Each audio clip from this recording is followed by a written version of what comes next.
Hero வந்து குடிக்க மாட்டாங்க. ஹீரோ வந்து குடிக்கிறத தடுப்பாங்க. நல்லவர்களா இருப்பாங்க. இது எல்லாமே மாறி போய் ஒரு அரசாங்கம் என்னைக்கு மதுவை விற்பனை கையில எடுத்துச்சோ, டாஸ்மார்க் இந்த மாரி விஷயங்கள் உருவாக ஆரம்பிச்சதோ, டார்கெட் ஃபிக்ஸ் பண்ண ஆரம்பிச்சாங்க. இளைஞர்கள பத்தி, மாணவர்கள பத்தி யார பத்தியும் கவலைப்படல. அன்னைக்கு குடிக்க ஆரம்பிச்ச அந்த இளைய தலைமுறை இன்னைக்கு ஒரு 35, 40 வயசுல நிக்குது. முடங்கி போய் ஒரு மாதிரி. இன்னொரு உளவியல் ஆய்வு என்ன சொல்லுது? ஒரு வீட்ல பெற்றோர் குடிக்கிறாங்க, சகோதரர்கள், மூத்த சகோதரர்கள் குடிக்கிறாங்கன்னா, அந்த இன்ஃப்ளூயன்ஸ் வரும். அது வந்து அப்படியே 90% 100% வரைக்கும் அடுத்தடுத்த தலைமுறையும் குடிக்க ஆரம்பிக்கும். இது இப்படியே போய் மதுன்றது ரொம்ப சாதாரணம்னு ஆயிடுச்சு. அதான் போதைன்றது சாதாரணம். வீட்ல என்னப்பா டீடோட்லரா நீயி?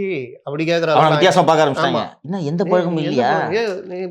பீர் கூட அடிச்சது இல்லையா நீ? என்னய்யா நீ? இப்படி ஆயிடுச்சு. நிறைய பேர் என்ன சொல்றாங்கன்னா, இப்போ பிசினஸ் பண்றவங்க, காலேஜ்ல, ஆபீஸ்ல வேலை செய்றவங்க, நம்ம குடிக்கலன்னா வந்து அவங்கள ஒதுக்கி வச்சுருவாங்க. நிறைய பேர் என்ன சொல்றாங்க, நான் சோசியலிஸ்ட் ஆவறதுக்காகவே குடிக்க வேண்டியதா இருக்கு அப்படின்னு சொல்றாங்க. ஏன்னா ஒரு 10 ஃப்ரெண்டு போவான். அவன கூப்பிடாதயா? அவன் வேற வேஸ்ட் பாவன். வேஸ்ட்யா. வந்து அங்க மிச்சர் சாப்பிட்டுன்னு இருப்பான்.